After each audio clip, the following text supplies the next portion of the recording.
Olá, seja bem-vindo ao Clínica da Alma. É muito bom ter você aqui acompanhando a gente no nosso canal. Hoje eu quero conversar sobre medos. Todos nós temos medos. Eu tenho 2 filhos e, claro, como mãe, eu acho os meus filhos maravilhosos. O primeiro, Tiago, que foi o filho mais velho, ele sempre foi um pouco mais medroso. Ele não era de se aventurar em coisas diferentes, ele só comia aquilo que ele conhecia. Quando a gente ia para o parque, ele ia naqueles brinquedos mais tradicionais. A Pâmela, quando nasceu 6 anos depois, ela ia em todos os brinquedos radicais.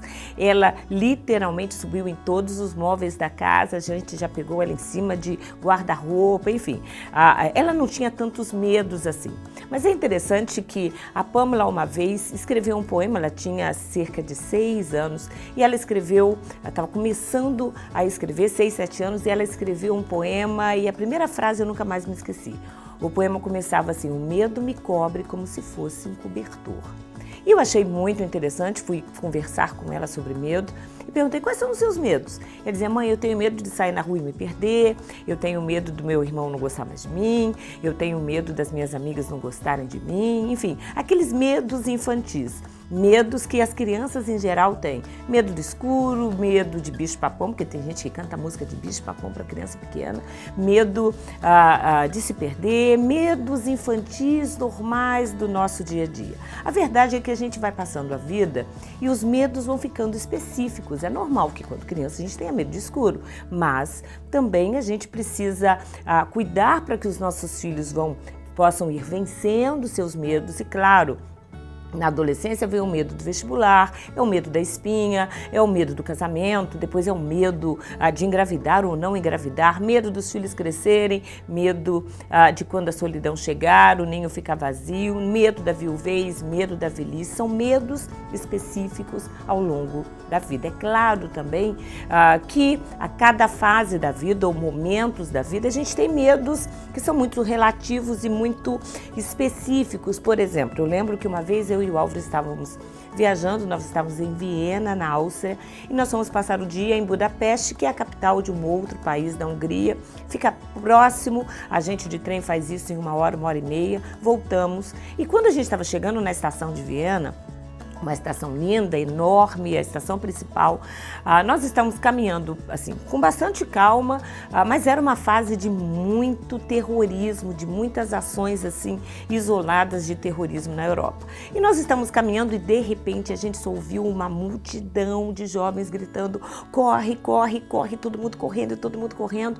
Eu olhei para ele, ele olhou para mim e a gente comentou: deve ser terrorismo, e a gente saiu correndo no meio daqueles jovens e aquele tumulto, os guardas da estação apitando e a gente sem entender muito bem, o coração batendo, saltando pela boca, porque o medo faz isso, né? A gente corre mais rápido, a gente ganha força, enfim. E aí, com o tempo, depois de a gente correr, a gente percebeu que eles estavam indo para uma outra estação, um outro trem. A gente foi dando uma parada para tentar entender o que estava acontecendo e, na realidade, era um número enorme de jovens que estavam saindo de um trem para entrar num outro trem, atrasados com o horário, e por isso que eles estavam correndo e a gente no meio, achando que era uma ação terrorista, mas até a adrenalina baixar e o coração parar de bater e a mente da gente começar a entender que não era para ter medo, que não era nada assustador, levou um tempo. O medo, quando ele bate forte, ele paralisa. A gente tem taquicardia, a gente de fato acha que vai ficar sem chão, mas quando é um medo específico, relacionado a algo, aquele medo passa. O grande problema é quando o medo não passa. O grande problema é quando o medo domina. O grande problema é quando, por exemplo, o medo de casar faz com que uma pessoa nem consiga aproveitar os relacionamentos que tem. Ou o medo de envelhecer faz com que a pessoa ainda com 40, 50 anos fique preocupado com uma situação que vai começar a se desenhar depois de 40 anos, depois de 30 anos à frente, e não aproveita as fases boas da vida com seus filhos, da meia-idade, de aproveitar cada ano da sua vida. Há medos que aprisionam a gente de tal forma que causam traumas. A gente fica circunscrito em torno daquele medo e não consegue caminhar, não consegue estudar, não consegue mais fazer um concurso. Tem gente que foi traído num relacionamento, fica com tanto medo de ser traído de novo que nem mesmo se aventura num novo relacionamento. Tem gente que tem medo da vida, tem gente que tem medo de sair da cama, tem gente que tem medo de pessoas. E eu, na minha profissão como psicóloga, quantas vezes já atendi pessoas com tanto medo, já em crise de pânico, de fobia, que para sair de casa tinham que colocar tampões nos ouvidos, às vezes tinham que vir com os olhos vendados, tamanho medo, medo de ver pessoas, medo de estar na rua, medo de ouvir uma buzina de carro, medo que vai adoecendo, medo que vai paralisando, medo que vai fazendo com que a pessoa deixe de aproveitar a vida. Não deixe o medo tomar conta de você. Não deixe o medo te cobrir como se fosse um cobertor e não se permita ficar ali escondido achando que na segurança do seu quarto, ou que na segurança da sua casa, ou que na segurança da internet você de fato vai conseguir superar os seus medos. Muitas vezes a gente encara o medo, literalmente encarando. A gente vive as situações do dia a dia, mesmo com temores, mas quanto mais a gente consegue superar os nossos medos de uma forma sensata, usando autocontrole, usando o autodomínio, melhor é a vida pra gente. Há terapias para isso. Há várias formas da gente sair do medo. E claro que dependendo do grau pode ser que seja importante você buscar uma ajuda psicológica, mas busque ajuda em Deus. Busque ajuda na Bíblia Sagrada, que na realidade mostra pra gente que a gente não precisa ter medo, que a gente tem um Deus que guarda, que cerca, que protege. Não tenha medo do futuro.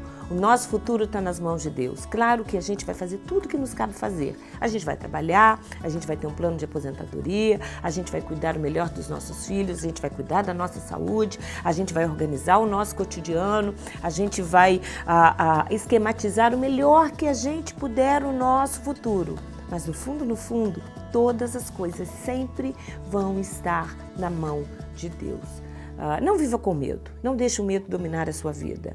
Levante-se, saia desse quarto escuro, levante-se, tire esse cobertor de cima de você, abra as janelas, deixe o sol entrar, viva a vida, escolha alegria, escolha ser feliz, escolha vivenciar os relacionamentos, escolha uma nova relação, um novo relacionamento, uma nova forma de viver, escolha amigos, escolha Deus, escolha a vida, escolha viver sem medo. O medo não precisa fazer parte da nossa vida. Medos comuns, cotidianos, da violência, de um assalto, de uma doença, de uma situação circunstancial, todos nós vamos ter. Mas eles não podem paralisar a nossa vida, dominar a nossa vida, entristecer a nossa vida e nos fazer ficar vivendo uma vida de forma tacanha, de forma medíocre, porque simplesmente a gente não consegue encarar os desafios. Vencer desafios é muito bom.